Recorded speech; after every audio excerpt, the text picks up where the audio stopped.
A ver, pensemos en esto por un momento.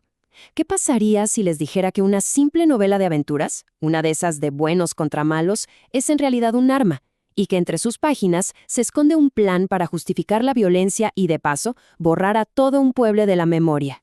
Es que una novela nunca es solo entretenimiento. En las manos correctas, o, bueno, las incorrectas, puede ser una herramienta poderosísima, una forma de reforzar el poder, de justificar lo injustificable y, sobre todo, de decidir qué recordamos y qué, como sociedad, estamos obligados a olvidar. Para entender bien cómo funciona esto, tenemos que viajar en el tiempo. Vámonos a la Colombia de 1924. Ahí nos vamos a encontrar con una novela llamada Lejos del Nido. Y créanme, es mucho más que una historia, es una ventana sin filtros a un pasado lleno de conflictos. Esta novela es, básicamente, una cápsula del tiempo.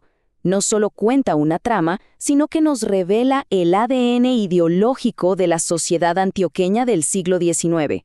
Nos muestra sus miedos, sus ambiciones y, lo más importante, su manera de definir quién pertenecía al grupo y quién definitivamente no. A simple vista, la historia parece un melodrama clásico, de esos con una división súper clara entre el bien y el mal. Pero es justo ahí, en esa aparente simpleza, donde se esconde la verdadera trampa. Miren, la trama es muy directa.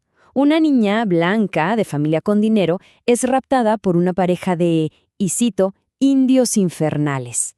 Crece sufriendo, su familia sufre, hasta que al final hay un reencuentro. Este esquema no es para nada inocente. Está diseñado para preparar el terreno para un conflicto mucho más grande. Y aquí es donde la historia deja de ser un simple melodrama y se pone más oscura. Si rascamos un poquito la superficie, vemos que los personajes están construidos sobre una idea racial muy, muy clara.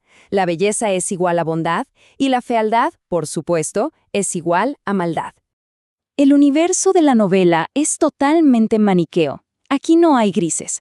Los personajes blancos son descritos como bellos, puros, casi como ángeles. Los indígenas, en cambio, son feos, impuros, casi demoníacos. No hay matices. La raza define tu moral. Punto. Y no hay sutileza alguna. El análisis lo deja claro. La novela usa estos estereotipos hasta el cansancio. El blanco es bello y bueno. El indígena vil y demoníaco. Esto, por supuesto, no es casualidad. Es una estrategia deliberada para deshumanizar a todo un grupo de personas. Para que quede claro, el mismo texto lo demuestra sin dejar lugar a dudas. La descripción del personaje indígena Mateo conecta directamente su físico, que si es rechoncho, que si no tiene barba, con su maldad. Su cuerpo es literalmente el mapa de un alma corrupta. Pero esta violencia no se quedaba solo en las páginas del libro, ¿eh? Esta demonización en la literatura era el eco de una violencia muy real, una que esta misma novela ayudaba a justificar en el mundo de afuera. A esto se le llama violencia simbólica. Es una forma de matar, pero sin derramar sangre. Se ejerce con palabras, con leyes, con instituciones, borrando poco a poco la identidad y la cultura del otro para que la dominación parezca algo natural, algo legítimo. Y esta novela era una de sus armas. Y esta violencia simbólica no existía en un vacío.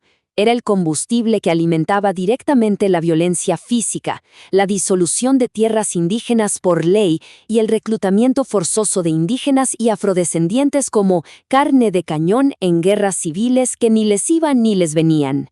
Porque detrás de la ficción había una política de Estado muy pero muy real. Se estaba librando una guerra silenciosa para quitarles a los indígenas sus territorios comunales, los llamados resguardos. Y no fue un accidente. Fue una estrategia deliberada para expropiar sus tierras.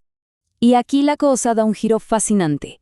Vamos a ver cómo una novela que buscaba demonizar y borrar a un pueblo accidentalmente se convirtió en la prueba de su existencia, luchando contra un mito oficial que decía que ya no estaban. Y aquí está la gran paradoja. El mito oficial, la historia que se contaba en todas partes, era que Antioquia era una región blanca, que los indígenas habían sido aniquilados hacía mucho tiempo. Pero esta novela, en su afán por crear villanos reales, se convirtió en la prueba involuntaria de que no solo existían, sino que seguían resistiendo. Este borrado de la historia no fue casual, fue un proyecto cultural muy activo. La literatura, con obras como Lejos del Nido, era parte de un discurso dominante que o bien ignoraba por completo la presencia indígena o la condenaba a desaparecer, a ser una raza degenerada. Entonces, después de todo esto, ¿cuál es el legado de una obra como esta? ¿Qué nos enseña realmente sobre el poder que tiene contar una historia? Al final, el legado de Lejos del Nido es de doble filo. Por un lado, fue un arma de opresión, sin duda, pero por otro, y de forma totalmente irónica, contra su propia voluntad, se convirtió en un archivo, en la prueba de la existencia de aquellos a quienes la historia oficial se empeñaba en hacer invisibles. Y esa es la clave que nos conecta con el presente. Analizar obras como esta no es un simple ejercicio académico, es parte de una lucha actual, una lucha por rescatar memorias y por fin contar la historia desde la perspectiva de quienes fueron silenciados por tanto tiempo. Analizar estas viejas historias nos obliga a mirar las nuestras. Si la historia la escriben los vencedores, ¿quién tiene el deber de contar el resto de la historia?